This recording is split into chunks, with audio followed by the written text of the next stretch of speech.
All right, so today we're having a very special guest, Dr. Quinn, to come to our Geotechnical Center to present a very interesting topic. Dr. Quinn is a Principal Geotechnical Engineer with BGC Engineering, currently based in Ottawa, and recently returned from 4 years in Europe, where he worked quietly in the shadow of his wife, Darlene. He completed his undergraduate training in engineering physics at RMC for the Royal Military College, followed by a master's degree in geotechnical engineering at UBC and a Ph.D. in geological engineering at Queen's University in Kingston. He's mainly interested in risks from geohazards, particularly landslides. His work has taken him around the world to tackle geotechnical problems in a wide range of geological settings. His best days at work involve flying around a helicopter, driving around in an ATV, hiking through the bush, swinging a shovel or rock hammer, or scribbling furiously in a notebook or on a whiteboard surrounded by people smarter than him. So I will stop right here. I think we're going to have a very interesting presentation. And the floor is yours, please. All right, well, thank you very much for inviting me. Maybe first just a sound check, maybe somebody can give me a thumbs up. Am I coming through loud and clear for the whole group? Yeah, we can hear you fine. Okay, perfect. All right, well, thank you again for the invitation to come and speak. What I decided to share today is maybe some advice, things that I'd like to go back 30, 35 years and tell myself so that I could do better the second time around. And these are mainly things I think that I learned out of school through work experience and through mainly trial and error and with the guidance of good mentors and good professors and good colleagues. I'm going to focus on working as a consulting geotechnical engineer. I have been a military engineer. I've also worked for government as a project manager. And so I've done some different engineering roles. The bulk of my experience has been as a consulting engineer, consulting geotechnical engineer. I'll share some general thoughts, some general advice at the beginning and the end of the talk that I think are broadly applicable. But through the middle, most of what I'm going to share are things that I think I've learned that maybe don't apply to everybody, or maybe not everybody would agree with, but they're my thoughts, my advice, things that you can think may or may not apply to yourself. So with that then, I'll move into the presentation. So first of all, just let me talk a little bit about being a consulting geotechnical engineer. So I want to focus really on the fact that we're talking about consulting engineering. And so maybe this is obvious to everybody, but it probably wasn't obvious to me in the beginning. A consulting engineer isn't just working on engineering. A consulting engineer is selling engineering advice. This is what we do. It's a business. Sure, there's engineering, which is the bulk of the work, but it falls within the context of a business where we're selling opinions. Sorry, Pete. I think I unmute you. I think I mute your mic, trying to let a participant in. Okay. Can you hear me again? Yes. Okay, very good. All right. So working as a consulting geotechnical engineer, usually what we're trying to do is help somebody else make a decision. When we do that, the value in our advice depends on a few things. It depends on being timely, accurate, and clear. And these are really sort of key aspects of the work that we do as a consulting engineer. And so you can write a really excellent report. And if it arrives late after the decision needs to be made, it can be completely valueless, like completely valueless. It has to be timely to be valuable. Similarly, you can deliver a report on time that is unintelligible or inaccurate, and that also makes it relatively less valuable. So in order to create high value, as a consulting engineer in general, consulting geotechnical engineer in particular, First, it's important to be careful, thorough, and accurate. This is being a good engineer. This is what you're training to do in school and in your past work experience. But over and above that, it's important to be timely and also to communicate clearly. And in fact, probably the most important discriminator between people that progress more quickly than their peers is the ability to communicate clearly in the language of their clients. And by communicate here, I mean writing, also speaking, but maybe even more importantly, listening and really understanding what the client's needs and objectives are, because you may have a preconceived notion in your head of what they need. They may be trying to tell you that they need something different. You may not hear them, you may not listen to them, and that can create a critical friction between what you deliver and what they need. All right, so that's just some basic context for what a consulting geotechnical engineer is. What I've observed is that there are really 3 different roles for a consulting engineer within the practice of consulting engineering. And the first one is what you train for at school. This is the technical aspects of your work. So this is for, as a geotechnical engineer, this is the field work and the office work and all of the various components and delivering excellent analytical work, reports, drawings, designs, etc. It's also important to develop management skills. You may be charged with managing a particular task, managing a project, managing a client, which can be bigger, a whole portfolio of projects, managing an office or a region for your company, or eventually leading a company. And then, of course, there's a third role, which maybe you're not thinking about at all, which is sales. Every consulting engineer also has to be a salesperson to some degree. And this involves identifying opportunities and then going after them by writing proposals, developing clients and managing clients. And here, when I talk about clients, I mean both external clients and internal clients. At the beginning and the end of your career, you may be much more likely to be serving interior clients, inside the company. As a junior engineer, you'd be working for other people. And so maybe you're looking around to find opportunities from more senior people in the company. Similarly, at my other end of your career, where you're more senior, maybe a lot of your work is doing review for others. And so if you're not busy, then you need to develop opportunities within the company. And so these are sort of the 3 sort of key roles, and every consulting engineer really needs to be able to do all of them to some degree. But some people will be more inclined to one role than another. And what I've written at the bottom of the slide are really sort of the ultimate kind of endpoints for people that specialize in each one of these. So you might become a world recognized technical guru in a specialized field or a broad field. You might run the company, or you might be what I'll call a rainmaker, and maybe that term isn't familiar to everybody, but this is the kind of person that develops relationships easily, identifies clients, brings in business, big business very easily. And so most of you will be more inclined to one of these. Some people are pretty good at 2 of these. Almost nobody is really good at all 3 of these things. Those people are as common as purple unicorns. Okay, so that was some of the general background about what I think makes up a consulting engineer, consulting geotechnical engineer. And so now I'll dive into some of the specific lessons that I've learned over the years, and maybe just try and frame some ideas from my own point of view.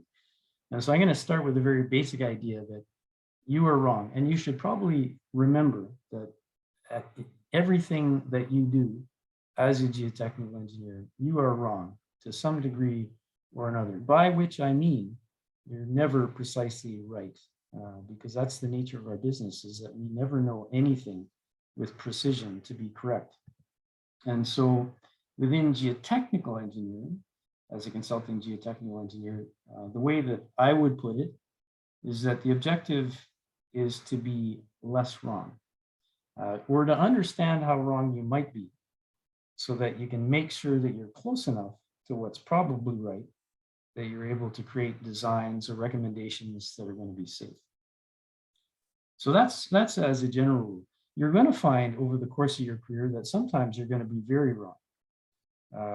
And it may be that you've done the best possible that you could. And you simply couldn't have foreseen that things were going to turn out differently because you followed all of the correct steps. You did all of the right work. You made all of the right choices. You gave a recommendation that was completely defensible, and yet nature proved you wrong. And so I'll go through an example, a recent example. So this is a project I've been working on since 2012. This is, and prior to that, it's a site that had been studied for 20 years prior to that. There had been a lot of work done to understand debris flow hazards. And so there's a couple of creeks with a couple of debris flow fans or alluvial fans at the bottom of kind of a steep mountainside that create debris flows, which are a form of wet landslide. And so I've been working on this particular project since 2012, and our role at first was to update previous hazard and risk assessments to make them quantitative. We did a tremendous amount of work.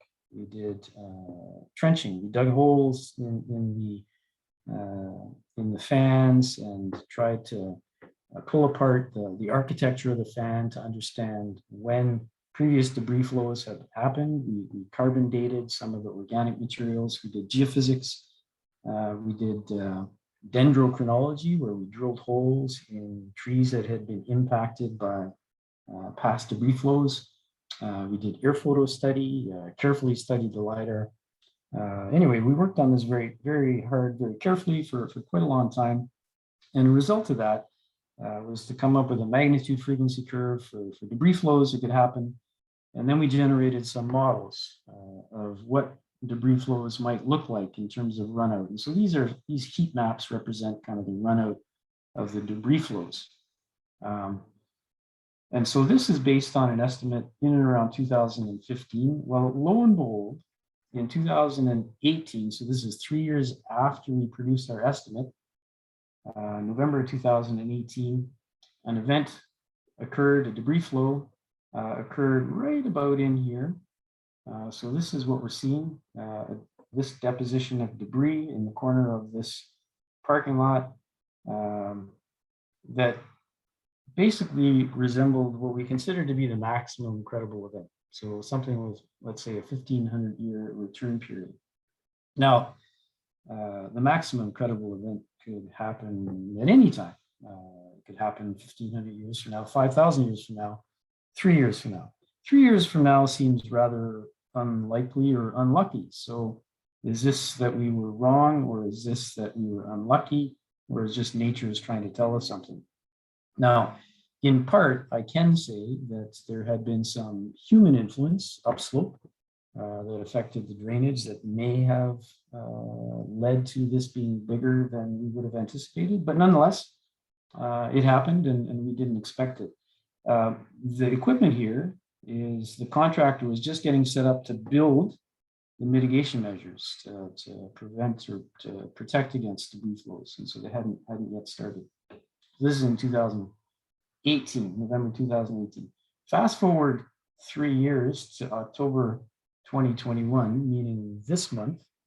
And let's look at another part of the fan. I'm just going to use a pen here.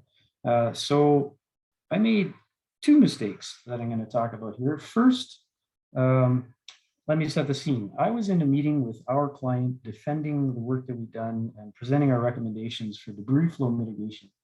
Old Rich Hunger, rest in peace, many of you will know who he is, was a third-party advisor to the client. And he was insisting that we do something that we didn't think was necessary. So we had proposed putting in some debris flow nets over here to protect this building and to limit parking in the parking lot here. And basically that was it. Aldrich insisted that something happened over here because he was really worried about these buildings. Now I did 2 things. One thing was I believed our models. I never believe models. I don't like modeling. I'm not a fan. I do it to inform judgment. But in this particular case, for some inexplicable reason, I was insisting that the model was right. The second thing that I did wrong was to not listen to Aldrich, who had 20 years more experience than the world leader in this particular field. And there was something in his gut telling him that something had to be done. So this month, so thankfully, he forced us, or he pressured us to build a catchment berm here with a screen and an outlet drain that had erosion protection. And so earlier this month, this is the outlet screen trash rack or grizzly that's captured some debris from a fairly small debris flow that filled a little part of this basin. And here you can see it after they've cleaned out the basin. There's water flowing where water had never flowed before. And so, in fact, there's been some avulsion somewhere on the fan that wasn't anticipated in the model. One thing we need to remember is that an alluvial fan is a living landform, an active landform, and channels move around. Anyway, luckily, Aldrich held firm and stuck to his guns, and the client listened to him, and we did build this thing. Now, this little debris flow likely wouldn't have harmed anything further down in the parking lot, but nonetheless, this highlights the fact that sometimes you do get it wrong, and sometimes it can be quite far wrong. And so it's important to be, I guess, humble, but just to remember that through your career, you are continually going to be wrong, and sometimes the mistakes will be bigger than other times. Now, I don't mean to overemphasize the mistakes aspect here. I still think that we did a really good job, but it does give us an opportunity to look back and think about, what could we do differently? And again, in this particular case, we do think that there's probably some human influence upslope, but we haven't pulled that apart yet. All right, the next piece here, I think I'm going a little slower than I hoped I would, so maybe I'll skip ahead. This is a really important thing. Sometimes when you go into the field and you see something that you didn't expect, really quite often that's the thing that you have to pay the closest attention to. And the point that I'd like to make is that when you head into the field, you're never heading into the field to confirm your desktop model. You're heading into the field to improve it. And just using that word can lock into your brain the idea that you're confirming your model. The brain is really powerful at screening out things that you don't want to see. And so it's important to pay attention for the things you didn't expect and actually go and look carefully at them and explain them before you move on and accept that you've got a good solution. So there's one example from the literature that I like to bring up, which is a paper from 1978 written by Leggett and LaSalle. Leggett is more or less the Canadian Terzaghi, let's say, founder of geotechnique in Canada. They wrote this paper in 1977, 1978 to basically correct the record from work that they had published in 45 and 69, 41 and 69. When they had gone into the field and they'd seen some buried organics that they thought, maybe there's a landslide. But then they looked around and saw, no, the ground is perfectly flat. This cannot possibly be a landslide, and they just moved on. Well, it turned out that they were in a landslide. This is the 1971 Saint-Jean-Vianney landslide, which killed 31 people. So this was a tragedy in Canadian history. It happens to be within the scar of a much larger earthquake-triggered landslide that occurred in the 1663 Charlevoix earthquake.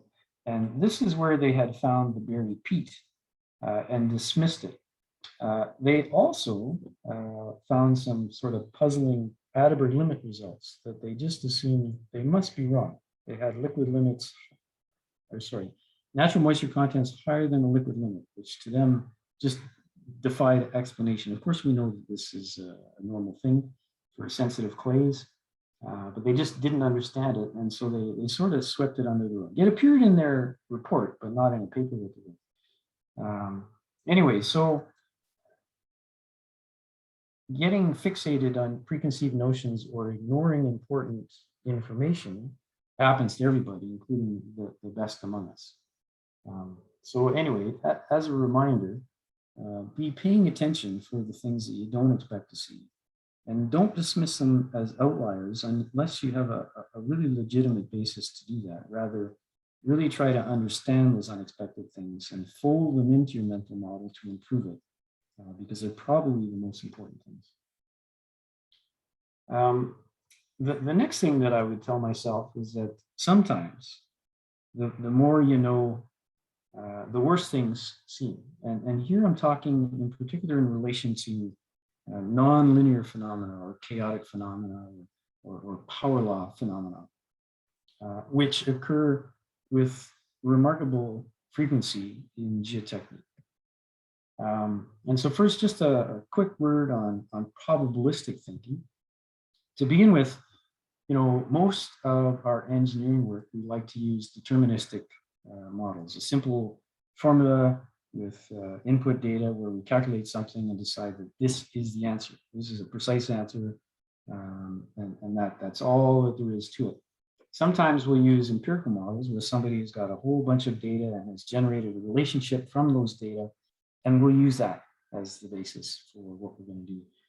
But still, yet, we often need to use probabilistic thinking, which is sort of an advance on these things. It takes most of us, I think, out of our comfort zone to think probabilistically.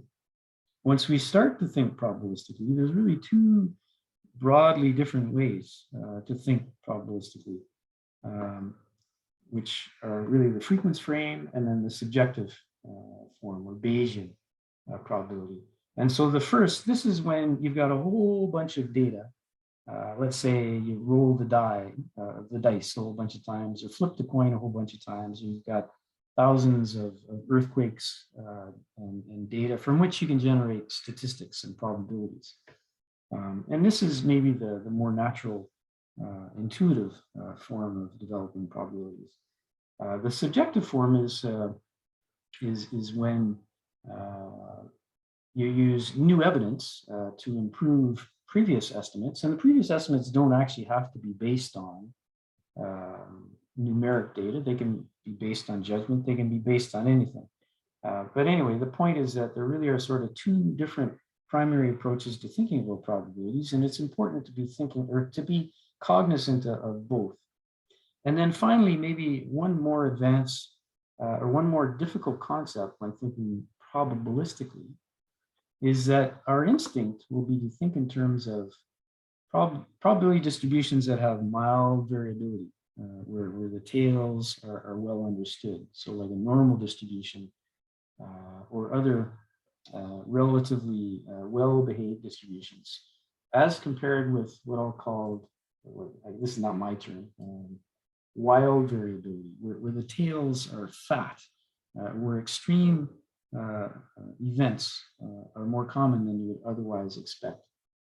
Now with mild variability, the behavior is determined by normal events. So if you know the mean and the standard deviation, you know everything that you need to know. By contrast, if you're dealing with fat-tailed, skewed distributions, the behavior can be determined by the rare events. And so it doesn't matter what the average event is. You really need to understand what's going on in the tail. And if you're dealing with a power law phenomenon that has a kind of a high exponent, the observed average can get bigger with sample size. So if you go out and drill more holes, it may seem that the situation is getting worse because the average won't kind of hone in on the number that you thought you were going to have. It continues to grow and grow and grow. And so maybe just to pull this apart a little bit graphically. So this is a normal distribution that we're all familiar with. The tail decays exponentially. There's lots of other forms of probability distributions that have fat tails with a lot of extreme events. This is one example where the tail decays slower than exponentially, and that can be a power law. Now, when you're dealing with phenomena that have wild variability, there's lots of unintuitive things that result that you may not anticipate, but you need to anticipate when you're thinking about real behavior of real natural processes. For example, the expected size of the worst case can vary depending on the scale of observation. If you look longer or over a bigger area, the biggest extreme event is likely to be bigger, which is not the case when you're dealing with a population that's got normal variability, a population of people. You can look in my house, the average person in my house is not significantly different than the average person in the whole world.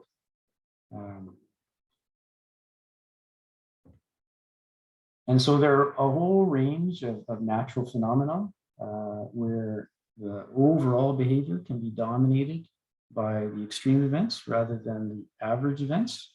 And I won't walk through this whole list for the sake of keeping things moving along. But I will say we're just about to issue a report to a client for landslides affecting the pipeline along coastal northeast United States, where the total probability of failure of the pipeline, a third of it is associated with one particular site out of 166. And so if we deal with that one site, we wipe away a third of the chance of failure. So this is like a very simple case where a particular phenomenon or a particular system, the threat to that system is controlled by one particular extreme case. And if we think about some uses of probabilistic thinking, so for example, probabilistic slope stability analysis, what we do in probabilistic slope stability analysis, we'll take a distribution of resistance, distribution of loads, and then, the factor of safety, if 0 is over here, then the factor of safety is going to be the resistance divided by the load, for example. The probabilistic approach is that the probability of failure is really related to the overlap of these two probability distributions. Now, if we assume that these are normally distributed and not skewed, then maybe we're going to believe that there's a really small overlap. However, if we're not careful and not really thinking about the tails, and in fact the tails are fatter, then the overlap can be significantly higher. And we're dealing with kind of a small number and a small number, but this is a really, really, really much bigger small number than that small number. And so if the reliability, is, I don't know, 10 to the minus 6, if we assume a normal distribution, then maybe it's 10 to the minus 3 if we, reflect actual fat tails. So this is a really important consideration when dealing with wild variability, or recognizing that the tails may not taper off as quickly as you think. One thing that I've noticed is that among my peers, other geotechnical engineers, other engineers in general, is that there are some differences in thinking style and analytical approach, and you may align with one or a different one. I find that I'm going to paint sort of two caricatures here that are kind of at opposite ends of the spectrum, and these really are caricatures. But maybe as I walk through this list, you'll find that you sort of align more strongly with one side than the other. And so, the first professional, let's say, is a civil engineer with a master's degree in numerical modeling, and the other one is an engineering geologist with a doctorate in physical geography. You can read these words. I won't read them all out. And maybe I'll just flip through the list in interest of time, and you can glance and think about. But I'm trying to paint a picture that they think very differently, and it's possible for engineers to think very differently and to look different.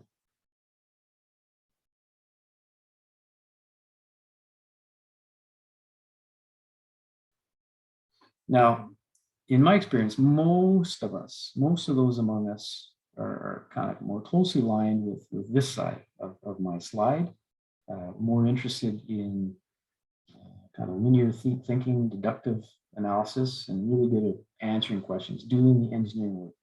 And a much smaller proportion of us kind of fit on this particular side. People on this side may not even recognize that there are people like this that can add value to a project. But I'd just like you to know that, you know, not everyone thinks the same, and really there's probably a spectrum between these poles, but there are some differences. And these people might have a different point of view, where the person on the left is focused on what's the specific problem I'm trying to solve. And then behind that, okay, what's the math that I need to solve that? And then maybe what's the physics behind the math? And then the geology is somewhere in the background. By contrast, the professional on the right is all about the geology and then understanding, okay, what's the physical model I'll use to mimic that geology? And then what's the mathematical model that I'll use to mimic the physical model to connect to the structure? Both of them, you know, need to connect whatever we're trying to build or modify with the ground, but they'll have a different point of view and a different way of processing the information and thinking about it. And there are different types of projects. You know, some projects are relatively simple or more straightforward, and some are more complex. Either the geology or the project is more complex. And I'll just say that I think that the more complex that the project is, the more important it is to have a balance of different thinking styles to make sure that you can, you know, catch the things that might be missed by, you know, having a certain focus and okay, so this is my last general topic that I'll cover before I have a closing slide, which is talk a little bit about risk. So I've spent a lot of my career as a geotechnical engineer thinking about risk, geohazard risk. And I'll just really start with a definition, which is a simple definition, which is that risk is expected loss. And that can be defined mathematically or just colloquially. It's, you know, what do you expect to lose in what period of time? And that might be money, it might be something of value to a facility, it could be life loss, it could be environmental harm. But it's a notion of something having value being lost with some sort of a probability or frequency. And so, you know, we do risk assessments. We do a lot of risk assessments in my particular line of work. And why do we do them? We don't do them for the sake of doing a risk assessment, for the sake of crunching out a bunch of calculations. We do them so that somebody can make a decision. So we can help somebody make a decision. So they can understand what is their risk exposure so they can make a good decision. And so the idea is to understand, well, what might I lose in a period of time if I do this versus that? So that then with the basis of that information, they can then go away and decide, all right, do I just live with this risk, or do I invest some resources to avoid that risk or to reduce that risk? So that's why you do a risk assessment. Now, how do you do it? There are a lot of different ways to do it. There's no one very specific way to do it. At the root, all measures of risk have some notion of quantity. However, you might analyze risk quantitatively or qualitatively or somewhere in the middle, semi-quantitatively, where you use numbers to calculate risk, but then you turn that into some sort of a descriptive classifier of risk. I will say, it's my experience that when you do quantitative risk assessment and you give somebody a number, they're going to believe that it's a number. Now that may not make sense, but it's problematic to a degree in that most lay people, when you give them a number, can't process the idea that it's an uncertain number. Numbers are treated as being precise and meaningful. When you do a risk assessment, I would say in every single case I've ever done, that the output was certain by uncertain by no less than an order of magnitude. It's very difficult for a layperson to digest a number that is uncertain by an order of magnitude, and make use of that when you give it to them as a number. Now, some more sophisticated clients do understand quantitative risk outputs, but I say this just as a warning so that you're thinking about it. And finally, the objective when you do a risk assessment, though, is to get enough information to support a decision, because that's the objective, remember?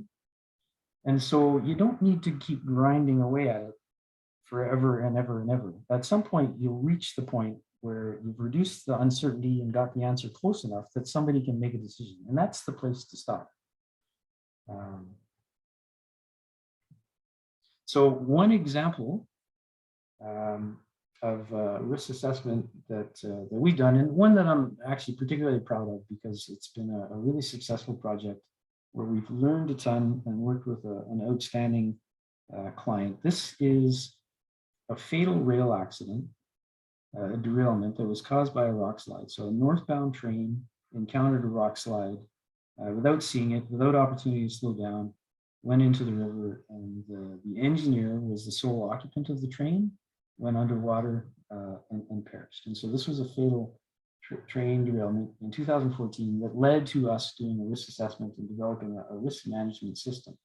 This is like one of the biggest cranes in the world, lifting a very heavy engine from the river. The challenge with this particular project was to take a whole variety of different types of hazards. So this is a rock slide, this is riverbank erosion along the embankment. This is what I'll call a washout, where a little creek has blown through the embankment. Here's another case of a failed culvert that's trying to wash out the embankment, and so on, some other examples. So the first thing was to try and simplify a very diverse range of processes into a short list of hazard types, and then figure out how to evaluate them in a common framework that was easy to understand. And so what's on this slide is the whole system at a glance. Now there's tremendous amounts of detail behind what's on this particular slide, but the key that the client wanted to understand was what's the chance of a geohazard causing a fatal derailment. And so the way that this was broken down was in two parts. So the hazard is the annual probability of impassable tracks. So what's the chance that a geohazard occurs, reaches the tracks, makes the tracks impassable? The second part is the consequence. What's the chance of a fatal derailment?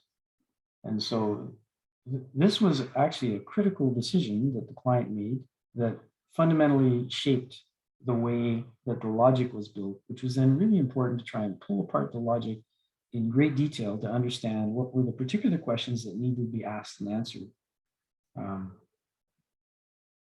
Now, in this particular case, I'll emphasize that the risk objectives were determined by the owner. They decided what they wanted to understand, and the risk tolerance was also defined by the owner. And this is always the case, or should always be the case, that risk tolerance is not the purview of the technocrat, not you or me, to decide what risk someone else should tolerate. Whoever owns the risk should decide what to tolerate. So for example, with life loss risk, society owns that risk in many cases. And so it's up to society to decide in some fashion, not you. Now, you may have some past project experience that leads to useful advice to a client or to a regulator. But ultimately, it's up to the owner to decide what they want to do with what you come up with. Now, as far as identifying and evaluating the hazards and evaluating the risk, that was our job. This is the realm of the technocrat. Now, there's a whole lot of work that we can do to help build a framework and guide the client, particularly one that's less sophisticated about risk. But again, ultimately, it's with the owner. Now, in this particular case, the owner decided that they were concerned about fatal derailments, which was a fundamentally important decision, because if they were concerned instead with service loss, so the railway being out of service, so trains couldn't pass, then we could have stopped here. this would have been the whole risk assessment. But because they really were focused on avoiding another fatal derailment, the rest of the assessment had to be pulled in. And so that one seemingly small decision led to really a fundamental change in the formulation of the risk assessment. Okay, I'm at my last slide. That is the end of, I guess, the sort of career-specific things that I'd like to go back and tell myself, things that I've learned that I think, given the opportunity to fly back 35 years and tell my younger self, my career would have benefited quite a lot. And so I'll close again with some more general thoughts about being a consulting engineer. And it's just one slide with some words on it, and I'll talk through each bullet. So the first one has to do with choosing your clients. I'll make the general observation that having a good client relationship is much more interesting than finding a single particular good project to work on. And as a consulting engineer, you're well served to think about building good client relationships. The second part is, remember, consulting is a business, and part of being in a business is to look after the business. And there's a lot of financial aspects of being in business, being a consulting engineer, that are important to look after, that maybe you've never heard about, never thought about. But billing your clients, collecting money from your clients, being busy, chargeable and profitable, and making sure there's enough money in the bank to pay the bills while you're operating. These are all really critical things that I won't explore in detail today, but things to be thinking about to be working as a consulting engineer. Values and ethics. I don't know how much I need to say here. It's your obligation as a professional engineer to uphold the highest ethical standards. This is part of your obligation when you're registered as a professional engineer. You accept the code of ethics. Your clients are going to see right away if you don't actually hold high values and ethics close to your heart. That's something that you can't hide.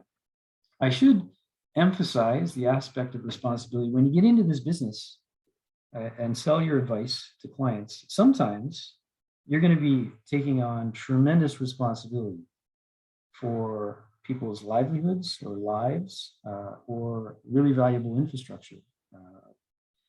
The mining project that I've illustrated, every day we provide weather warnings that are giving the railroad operating guidelines. Do you run trains today or do you not run trains today? They're making decisions about where do they spend money to reduce risk every day and every year that have an effect on the likelihood that somebody might get hurt or die in a fatal derailment. And so, we've taken on significant responsibility by getting ourselves involved in that project. And you're going to confront the same thing. You're going to take on significant responsibility, perhaps as the engineer of record for a tailings dam. And then finally, on liability, our work can attract liability. Every aspect of our work can attract liability. People are free to sue you or challenge you for anything that you do. And I'll just give some advice, quick advice on minimizing liability. First of all, do good work. That's the most basic thing.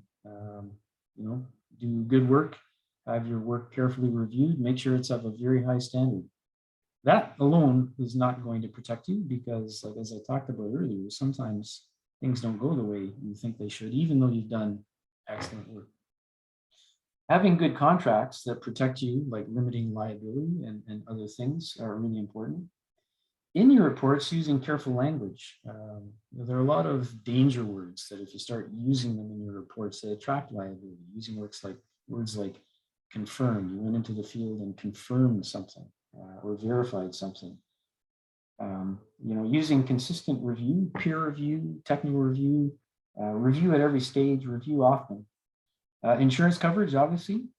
And then the final one I'll talk about, which maybe isn't obvious to you, but is having good client relationships is one of the things that's going to protect you from your clients suing you. And I don't want to underemphasize the importance of once you get off track with the client and you start to get combative or argumentative, or you're not agreeing on something fundamental, that can create a situation where later on you're not as likely to be given the benefit of the doubt in a dispute. So that's the end. That was all I had to say. I hope some of that was interesting, and I'm happy to take any questions or feedback. Okay, thank you, Pete. We have some time for a few questions, and I do have a few questions from the audience. So the first question has to do with the clients. So if the client is, let's say, professional number one, the client managing the consultant, that is, and would you also choose a professional number one to deal with that client, such that the communication, speak the same language, and it's easier to communicate? Or would you sort of consider the big picture, what the project is, and choose the project manager or the responsible engineer accordingly? Yeah, I don't suppose that I would choose a sort of a client contact or a client manager on that particular basis. I think, for choosing somebody that's going to interact with the client and, be the project manager or the client manager, you need somebody that has good people skills, is able to understand the client, understand their needs, and also has good management skills to be able to pass on the needs and organize the project with the project team. And so, yeah, those particular differences in thinking style, I'm not sure are necessarily something that I would be thinking about in terms of who to put with the client. You're likely going to find, I think, that among technical clients, if you're working for an engineer, within a reliability organization for a pipeline operator or like a mine engineer, chances are more likely that they will be professional number one type people, more kind of analytical, numbers driven. Yeah, and I don't know that I've ever actually, sat down and deliberately thought about, trying to build a team of, people on the one end of the spectrum and the other end of the spectrum.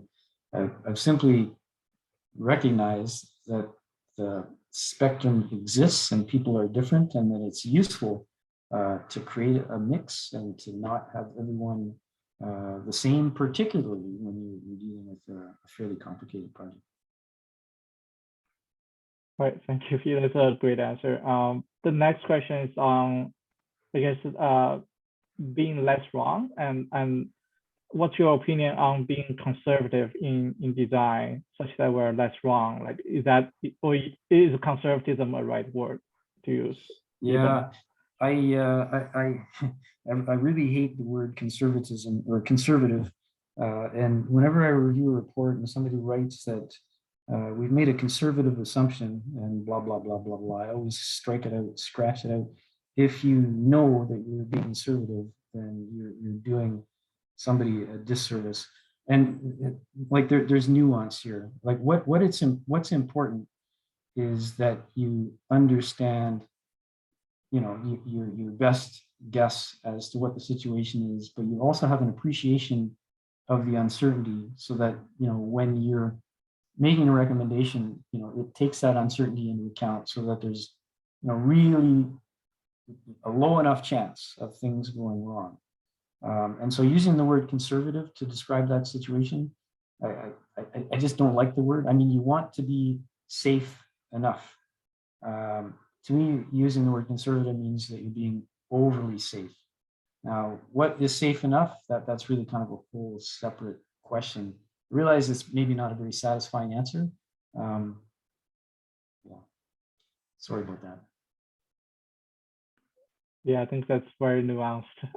I did use conservatism a couple of times in my career, so. also, so the next question back to clients, if the client has had trouble or had issues with revising the model or somehow thinks that the consultants are wrong because the model needs to be improved, do you consider that as a good client, or there's something else to it? I don't understand the question. So, I mean, models are always wrong, and you're always seeking to improve the models. And but the question has something to do with the client thinking that the model is wrong.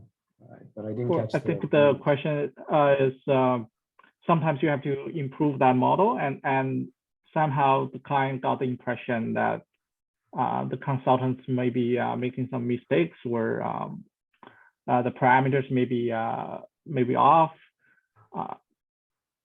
But that's part of our practice of the uncertainty, and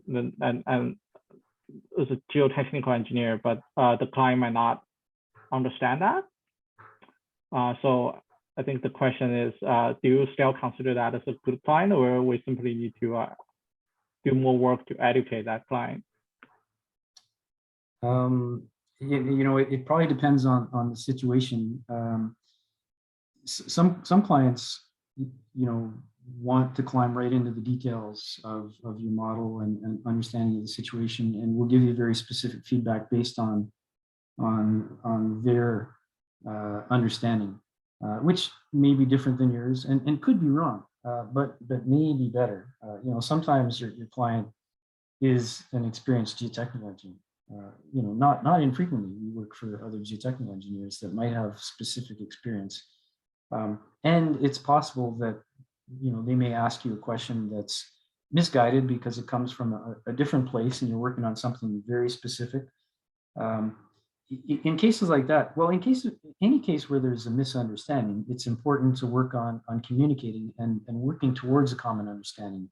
You know, whatever the basis for that difference is, if the client doesn't agree with you or doesn't believe you for whatever reason, it's really critically important that you recognize that and try to figure it out, try to understand it, and try to work towards a common understanding. Because if you walk away from that encounter disagreeing, then that creates a really important friction. Like maybe it feels good to you as a consultant to, you know, to dig in your heels. I'm right, you're wrong, and I insist. But probably there's something in what the client is trying to tell you that you need to take in. And so maybe I'll just rewind to, I think it was my second slide where I talked about communication and listening. That was the only word I put in capital letters. You know, we work on honing our speaking, our presentation skills, and our writing skills. Writing is critically important, but if you can't listen, you can't take in what the client is trying to tell you, whether it's in a meeting criticizing your model or telling you what they need, then you will fail in delivering them what they need. So that's a long roundabout way of saying, really, it's important to recognize if there's a difference of opinion and work to resolve it, which, you know, maybe that means you have to give in a little bit, but it definitely means you need to understand. Yeah, I think that's good.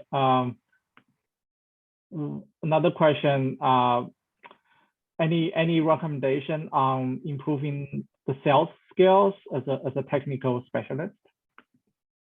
Sorry, which skills? Sales. So I think the question says marketing or sales. Yeah. Sales. Yeah, I'm not the right guy to advise on that. I'm horrible at sales. I personally business development is not my strength. So I recognize I'm more interested in the technical side of the business. I'm pretty good at the management side. I can do that. I don't love it. Yeah, I don't really want to do that. The sales part of it, external sales, I'm an introvert, so I'm not really good at interacting with potential new clients and bringing in sales. Everyone needs to work on it, needs to try, you know, needs to experience and discover whether they're good at it. You may discover that you're actually excellent at sales, and you may discover that you're not. And so, you know, each of us need to work on improving. If you're not good at selling to external clients, you can still be very good at selling internally to your colleagues or project managers and finding work internally. And that really involves good interpersonal skills and, working on, being able to interact with other people and understand what they need. But again, I'm not the best guy to advise on being a salesperson. So I think we have time for one final question. And the question is, you mentioned that the two types of professionals that you encountered. Sometimes the university education is geared toward only one of them, for example, professional number one. Do you think the university can do more, or what can university do to create a profile or to educate students to such that they're kind of somewhere in between professional number one and number two? For example, maybe increase the number of geology courses that engineers take, for example. What's your thought on that? Yeah, no, that's a great question. And like part of the difference between those two opposite poles is natural inclination. Some people are going to be inclined to be in, one end of the spectrum versus the other end of the spectrum. And you can't really completely rebuild yourself, but you can work on being one or the other. And, as far as trying to make people or to encourage people towards lateral thinking or subjective probability and some of the other aspects of professional number two, the other end of the spectrum, I do think it's essential to get geology back into our geotechnical engineering and civil engineering programs, and other aspects, aerial photo interpretation, field schools. There are a number of things that build, sort of a kind of a hands-on support to judgment, as opposed to, the more kind of mechanical approach to learning analysis. And they're both important. Like, we need to be able to develop both aspects of ourselves. At the end of the day, we need to be able to do good analysis, but we need to refine that with the benefit of judgment that comes from experience. And experience can't be taught at the university. You have to go out and work and gain some experience, and from that, judgment starts to develop. But at the same time, you can't work as an engineer without a good education and the ability to do some of those things. So I'm not sure if that's a good answer. That's perfect, Pete. Thank you very much. This is a great presentation. I think we have reached our time limit, so that's all the questions we can take. And thank you all for coming. And I will see you next Wednesday. All right. Thanks for having me, folks. Thank you, Pete. Thank you, guys. See you guys next week. Have a good day. Bye-bye. Cheers. Bye-bye.